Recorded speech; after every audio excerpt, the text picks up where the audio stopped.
कोई एक Sigmund Freud के स्टूडेंट थी नैन्सी कोडोरो, उनको पढ़िए। उनका थीसिस है, उसका नाम है the male inexpressiveness. Males do not have the capacity of expressing their emotions. वो छुपाते हैं ऐसा नहीं है, उनकी वो कैपेसिटी बचपन में खत्म हो जाती है। और उसका पूरा उन्होंने कहानी बताई। कहानी ये बताई कि जब बच्चा 6-7 साल का होता है, आप देखेंगे जब बच्चा पैदा होता है, बेटा हो या बेटी हो, माँ के साथ चिपक के सोता है जी। तो उसको माँ के साथ बड़ा सुकून मिलता है, उसको लगता है कि यही मेरा संसार है, क्योंकि माँ उसकी सभी जरूरतें पूरी करती है, तो उसको कंफर्ट लगता है वहां। फादर के साथ अच्छा लगता है, पर फादर के साथ लंबे समय का कंफर्ट नहीं है, वो कुछ मिनट का है, कुछ समय मतलब एंजॉय करने का है, लेकिन लॉन्ग टर्म इन्वॉल्वमेंट में हमेशा माँ पसंद आती है। अब 6-7 साल या 8 की उम्र के बाद क्या होता है कि बेटे को हम माँ से अलग करने लगते हैं कि अलग कमरे में सो, दूर सो।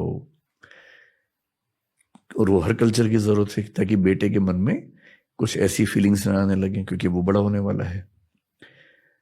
बेटी को वो दिक्कत नहीं आती है, तो माँ और बेटी जिंदगी भर एक साथ सो भी सकती हैं, हर तरह की बात कर लेती है, क्योंकि माँ के जीवन के अनुभव और बेटी को जो अनुभव होंगे किशोरावस्था के बाद वैसे ही सेम होने वाले हैं। तो बच्ची माँ से ही बात करेगी, बेटा भी किशोर होगा पर बेटा माँ से बात नहीं कर पाएगा, और बेटे और बाप में तो और कम बात होती है। तो जो बेटा नाम का जो प्राणी है ना घर के अंदर, वो इमोशनली बहुत अकेला है। वो जब बड़ा होता है तो वो अपनी बातें, specially the changes in body जो उसको फील होते हैं, बाप से तो वो कोई बात नहीं कर पाता, तो ये तो क्या ही करेगा। माँ भी इन मामलों में थोड़ा सा पर्दा रखती है बेटे के साथ, बेटी के साथ नहीं रखती है। बहन से कैसे बात करे इस तरह की। भाई अगर है बराबर उम्र का तो शायद कर ले, पर बहुत कम घरों में भाइयों में दोस्ती वाला संबंध होता है। आमतौर पे वहां वो सम्मान और रिस्पेक्ट वो हावी हो जाता है। इसलिए 13-14 साल के लड़के के पास कोई चारा नहीं है सिवाय इसके कि वो अपने दोस्तों से बात करे। दोस्त भी उतने ही अकेले हैं अपने अपने घर में, सही किसी को नहीं पता है, तो कहीं कहीं से वो ज्ञान चुराते हैं, आपस में शेयर करते हैं, गैंग बनाते हैं अपना। और क्योंकि घर के अंदर से वो इमोशनल स्टेबिलिटी उनको नहीं मिलती है, सपोर्ट नहीं मिलती है इन मामलों में, तो लड़के, मतलब नैन्सी कोडोरो जो बता रही है, मैं उनकी बात बता रहा हूँ जी। तो लड़का एक विद्रोह के भाव में रहता है कि मुझे मेरी माँ ने मुझसे अलग कर दिया और मैं अपनी बहन की तरह माँ के साथ नहीं रह पाता हूँ। तो घर की दुनिया से डिटैच होके बाहर की दुनिया में सुकून ढूंढता है।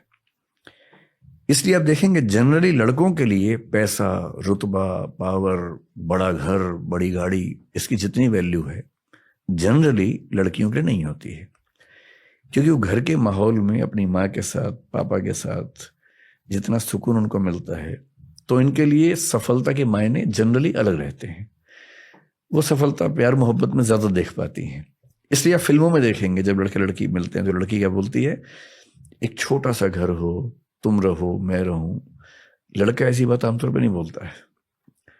उसका सपना छोटा घर नहीं है, उसका सपना केवल तुम रहो मैं रहो नहीं, उसका सपना है कि एक महल हो, 50 नौकर चाकर हो, 20 गाड़ियां हो, क्योंकि वो खुद को साबित करना चाह रहा है बाहर की दुनिया में।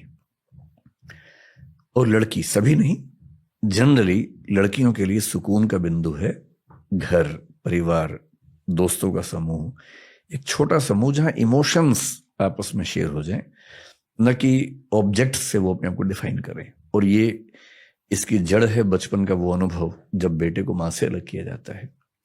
सो Nancy Chodorow has beautifully written the book titled The Male Inexpressiveness.